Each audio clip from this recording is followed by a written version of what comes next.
Welcome to the Leadership Purpose with Dr. Robin podcast. I'm your host, Robin L. Owens, PhD, and this is where we dive in each week to give advice, tools, and tips for high-achieving women who have written books that make a difference for people while at work. I am a professor, and when I'm not doing that, I am speaking, writing, coaching, and teaching high-achieving women who have written books how to make a bigger difference, have more impact, and more purpose with their books. Okay, let's dive in.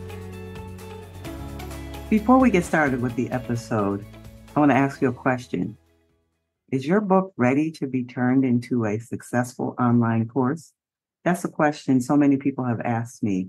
And so I decided to create a free resource to answer that very question. I took the time-tested process that I use for turning books into successful online courses, and I created a checklist that you can review and check off so you know the ways in which your book can be turned into a successful online course. So just head on over to createmasterfulcourses.com, createmasterfulcourses.com, and get your free checklist there. All right, now let's get to the episode. Hi, everyone. Welcome back to another episode of the Leadership Purpose with Dr. Robin podcast. I'm so glad you're here and that you're listening to the podcast. And I know I say it all the time, but I mean it all the time. I really appreciate you. And you've helped us be ranked in the top 5% of all podcasts globally, according to the search engine Listen Notes. So thank you for doing that. And if you would be so kind to rate, subscribe, review podcasts, it would be a great help for us to continue to grow and get the message out. Now, I'm very excited because today I'm talking with Winkle Giulioni. Now, let me tell you about Julie. Julie is a champion for workplace growth and development, and she helps executives and leaders optimize talent and potential within their organization. She is one of Inc. magazine's top 100 speakers. I have to pause and say, yay, Julie.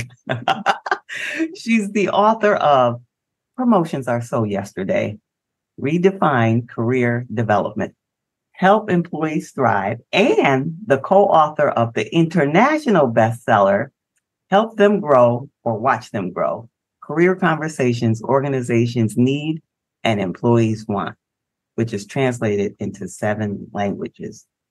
And if that is not enough, Julie is a regular columnist for Training Industry Magazine and SmartBrief, and she contributes to other articles, and she is just amazing. So let us now welcome Julie Winkle Giulioni. Welcome. Thank you so much. What a warm welcome. And to be able to be on this wonderful top 5% podcast. Robin, yay for you. That's awesome. Thank you. Thank you. It's all with the listeners. It's all with the listeners. So, Julie, you heard me give your official introduction to the bio, but why don't you tell us in your own words a little bit about you and the work you do? Yeah, you did such a beautiful job. You didn't leave that much for me to talk about. But my real commitment, Robin, is to help organizations and leaders make the most of what we know is the most valuable resource we have in organizations today, and that's people. And so for the last, longer than I want to admit, I won't even quantify it. I've been working in the leadership development space, the career development space, really helping to pass off to those who need them the skills, the framework, the support that's really required to be able to offer the kind of relevant and ongoing development that people absolutely crave, want, need, demand, in today's market, because organizations need that, in that we know career development in general drives satisfaction, it drives engagement, and that all drives those bottom line results we're all looking for. And so my work is really about helping to make both the human case and the business case for development. Yeah, that's exciting. Julie, how did you get to this work? Like, what brought you to do this work? I have been driven by development and learning my whole life. Early on, I remember in kindergarten practicing my letters because I wanted to be a teacher and write just like my wonderful teacher did. And, did a lot of helping in classrooms. And my very first job, I taught modeling and charm to children. And probably Wait a minute. Wait a minute. I have to interrupt you on that one. You taught modeling and charm to children? I did. Okay, don't go bypass that one so fast. Okay, tell us more about that one. All right. So I worked for a retail store and they had this charm school. I mean, you can tell how old I am as I'm talking about this, but parents would bring their kids on Saturday and we would do these classes and teach them how to behave and how to, eat with the right fork and sit down properly and write a thank you note. And the graduation was always this fashion show and they'd get to go down in the store and pick out clothes and they would wear it and do a little fashion show. And it was really a fun job. I have to say, it was such a joyful job. It sounds fun. And you were a teenager? I was, yeah. I started doing it when I was, 14 or 15. And the store paid me. They couldn't pay me in money, so they paid me in clothes. Oh, nice. Yeah. So I had quite the wardrobe as a young person. And then once I got to an age where I could get a work permit, they started paying me, minimum wage. But it was just such a wonderful place for me to learn about learning. And I don't mean this in any kind of a pejorative way, but what I learned about helping little kids to learn has totally informed the work that I've done ever since. So I went from teaching modeling to kids. I became a high school teacher. I taught vocational education for several years before going to the university, where I was a professor and a department chair. And then I made my way back into industry in a couple of different training and development roles. But the whole through line, of course, is growth and development. Yeah, you were teaching the whole way. I'm a teacher at heart, and I still print really well too. I love that. I love that. I remember when I was in first grade, which I don't know why they ask first graders this, but my mother asked me, "What do you want to do when you grow up?" Like, what do you know, right? But I said I want to be a teacher, and as it turned out, it took a while, but so I could relate to your young teacher. And here you are. Yeah. And so when you were in the university, what department were you in? Fashion marketing, because of the work that I had done in the retail store. In addition to teaching modeling, I also was responsible for public relations and special events ultimately, which, also kind of feeds into what we're talking about here in terms of growth and development.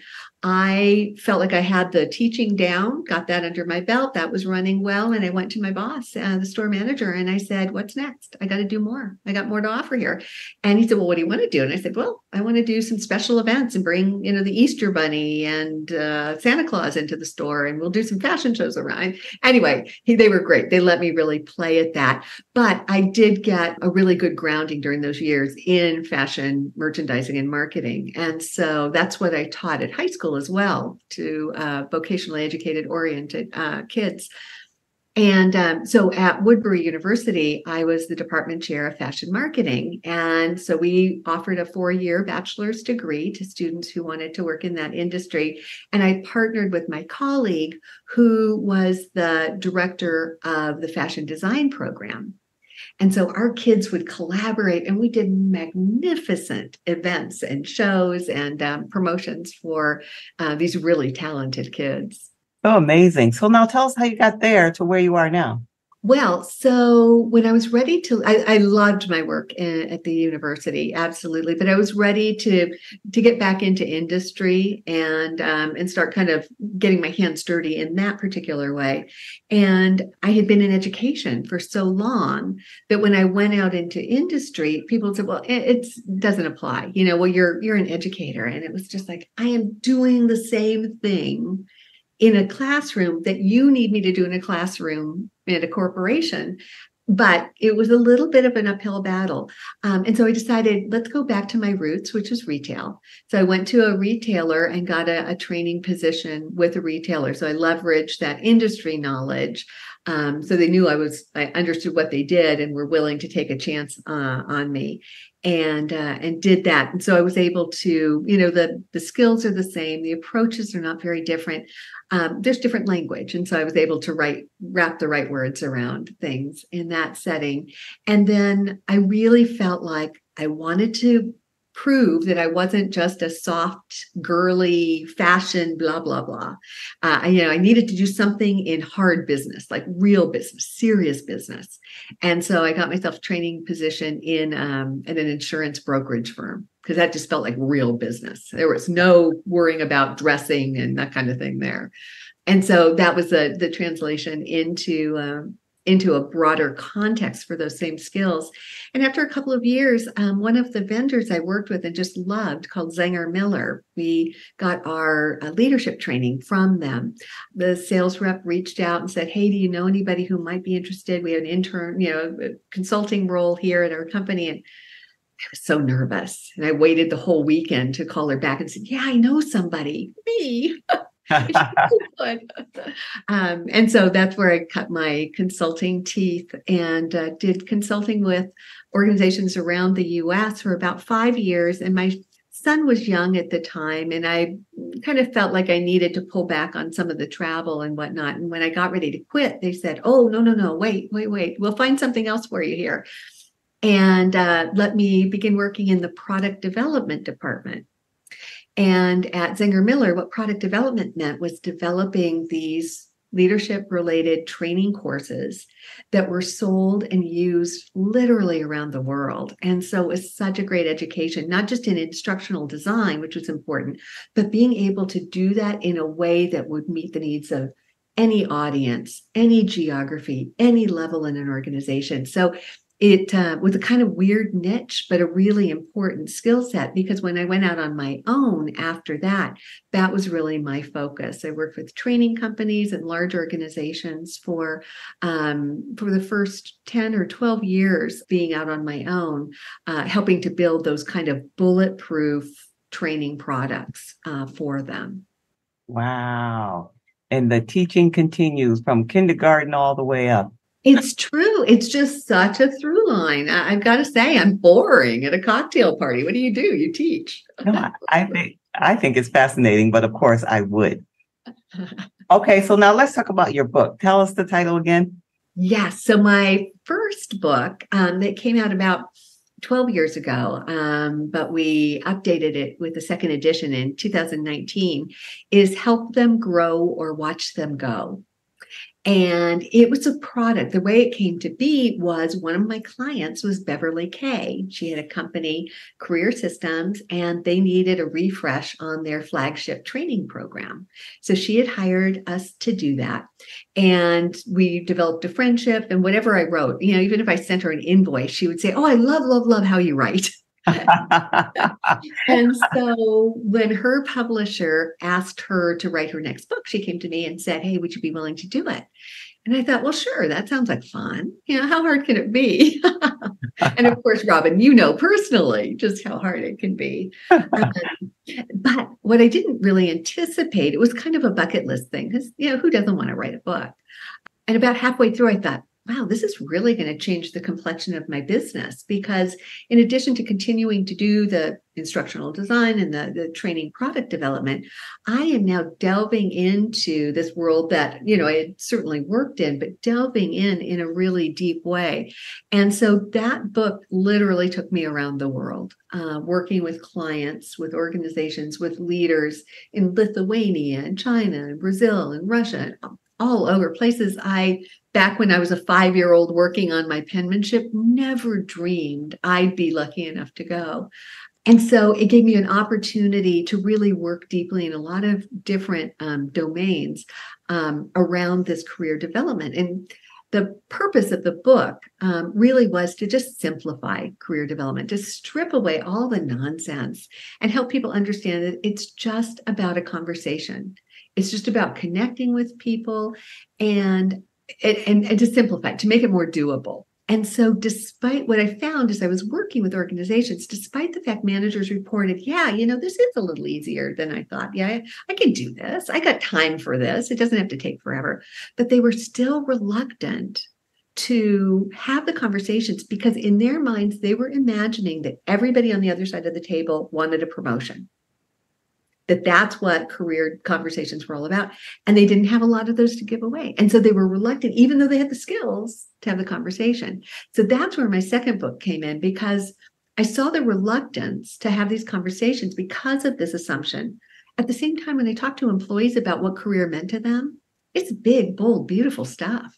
People want to make a difference and they want to connect with one another and they want meaning and they want joy and they want to, optimize their skills and they want to feel a sense of confidence. And I mean, it's all this beautiful, big stuff. It doesn't have anything to do with the promotion necessarily. So what I realized and did some research around it is there are 7 alternatives to just climbing the corporate ladder as a way to grow. And that multidimensional career framework is at the heart of my latest book that came out last year, which is called Promotions Are So Yesterday. I love the title.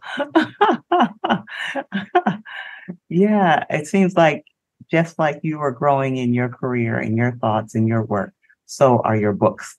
Yeah, thank you for saying that. I think you're right. I think the books are a reflection of my ongoing learning journey, for sure. Which is exciting. I think it's exciting. It's kind of a play within a play, isn't it? Yes. All right. So now let's talk about your role as an author. What would you say is your greatest joy in getting, let's say, your most recent book, if you want to focus, your most recent book out into the hands and minds of other people? What's the greatest joy? I've got to tell you, when somebody says, hey, I read your book and I'm doing whatever it is, it doesn't even matter how they end a sentence, I'm doing something. Oh my gosh, Robin, I've got to say that is just music to my ears. I am so delighted that the time and the thought that went into it is making life easier or better for others, especially for the employees who get to benefit from this kind of thinking. It is so hard to be at work today. There are so many various and intense pressures that people are up against. It's just, so the possibility that something I've done has, even in a small way, helped ease some of that really brings me a lot of satisfaction. Yes, it's so important. Okay, so on the flip side, what would you say has been the biggest challenge in getting your message, your work out into the hands and hearts of minds of others? That's a really easy one to answer, a really hard one to address. It's the whole self-promotion thing. I had to say, I was raised to, it was not proper to brag. You want to draw attention to other people. It's not all about you, and my role throughout my career as a facilitator of learning has been as a facilitator, helping other people to shine. And so the necessary activity of self-promotion is so hard for me. I have had to, overcome so many barriers and mindset issues and, the monkey chatter in my head about all of that. So the self-promotion really, and, as I talk, I'm sure, you find this with the authors you work with. As I talk with other authors, it seems to be a shared challenge. Yeah, I do. I think it is a shared challenge. Do you have anything that comes to mind that helped you move forward a little bit in that area? Yeah, and I wrote an article a little bit ago about this. I'm all about reframing. You can reframe nearly anything. And it dawned on me that if we could, especially as women, if we could reframe bragging as flagging, I'm flagging some information that might be helpful to you. When I can shift it like that, then it's not so much about me. I'm, again, back in the role of facilitating something for you. I love that. Not bragging, but flagging. flagging some good information that just might be helpful for you. Yeah, that's a great reframe. Where can people get that article? Thank you. Is that anywhere? Well, I wrote that for ATD, the Association for Talent Development. Oh, I see. Look on their website somewhere. Okay. All right. Great. All right. So now I probably said this before. We've had a wonderful conversations. So the podcast, though, as a reminder, the podcast is for what I call high achieving women. And what I mean by that is they are ambitious business owners. They may have a career role, but they're responsible at work, at home. People come to them. They're the ones that people come to because they can do a couple things. They're good at a couple things. And they look like they have it all together because they pretty much do. They're doing all the things. Then add to that, they wrote and published at least one book. So they're the ones that give the support to everyone else. So I thought, well, who supports them? Started the podcast for high achieving women like us to just speak to each other. All right. Now, with that in mind, with that woman in mind, either from your professional life or your personal life, what's a piece of advice or some wisdom or any tip you can give to that woman for any area of her life or work? It could be her author role, marketing her book, or it could be as a human being. What say ye? Yeah, wow. So I think maybe the best piece of advice is actually advice that I got from my parents and from an early mentor that has really stuck with me. And I think it served me well over my career up until my author journey and then beyond. And it really is, if you want to help yourself, start by helping somebody else. And I have just found so frequently that the collaboration, the generosity, the extending of a hand to others is the best way to build the kind of community that an author needs or a thought leader needs, to build the kind of support network that we need, and to build that real sense of we're all in it together, trying to make the world a better place. So I know, as I look at some of the most successful women authors, they tend to be the ones who make an effort to lift others up, to mention, repost stuff on social media. It's such a small thing.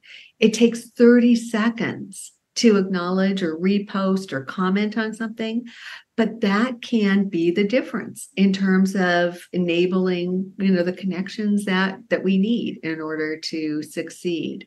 Yes, absolutely. Absolutely. I think the corollary to that then is asking for the help that you need as well. Because I think, those of us who do it all, can do it all, want to do it all, and want to do it all well, it's just a recipe for burnout. And so being able to have your support system around and get the help that you need is what makes this a sustainable journey. Yeah, that's so important. So important. So as you know, the podcast is Leadership Purpose.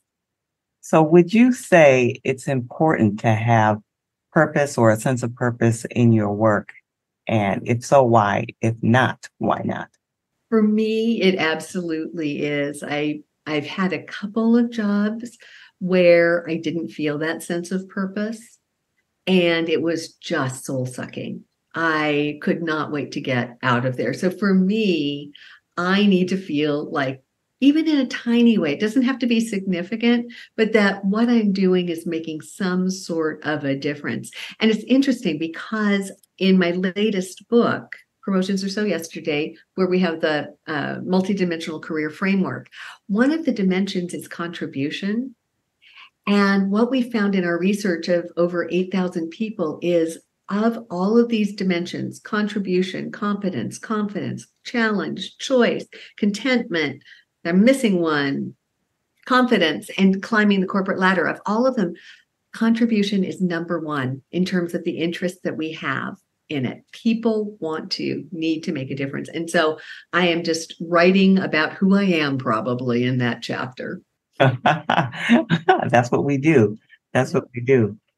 All right. So I know you have an fabulous event coming up, and I want to remember to talk about it because I'm so excited. I'll get to see you in LA very soon. I know this is going to be great. Yeah, so exciting. After seeing so many people and meeting people on Zoom, it's just a joy to meet people in person, on purpose, maybe. On purpose. All right, so tell us about the event. I am so excited and really honored to be part of this. So we have a friend in common, of course, Jocelyn Davis, and she has written a book recently called Insubordinate that is just phenomenal. And as part of her promotional effort, she decided to create a book tour. But it's not just any kind of book tour. This is an amazing collaboration. She identified 15 authors from around the country to bring together in 5 different locations, from New York all the way to Los Angeles, to have just an authentic conversation about women and leadership and the challenges and what's getting in our way and how we need to reshape the narrative and what it's going to take to allow the 50% of us who are women to make the contributions that we are capable of making in the workplace. And so you and I are going to get to meet each other at the event at the Barnes & Noble store at the Grove. But there are events all across the country with some of the most insightful thought leaders that I know, and just a range of different topics and disciplines that are going to come together to look at what do we need to do to go beyond leaning in. Yes. I think it's a brilliant idea, and it's going to be a fascinating conversation, all of them, I'm sure. And I'm lucky to be able to go to the one in LA. So whoever's listening, if you're in LA, this information will be in the show notes. I'd love to see you there because that would be cool to just see. Please come up and talk to us. Tell us about it through this wonderful podcast. Yeah, that would be so cool. And interestingly enough, another one of the speakers, one of the authors at the New York event, Lapora. She and I met, and she's the one who told me about the group that you and I are in, the authors group that you and I are in. You mean the connections? Yeah. This community. Yeah, it's all about community. Yeah, I love it. All right. And I'm guessing someone might want to hear more about how they can be in touch with you before or after the event. How could they reach you?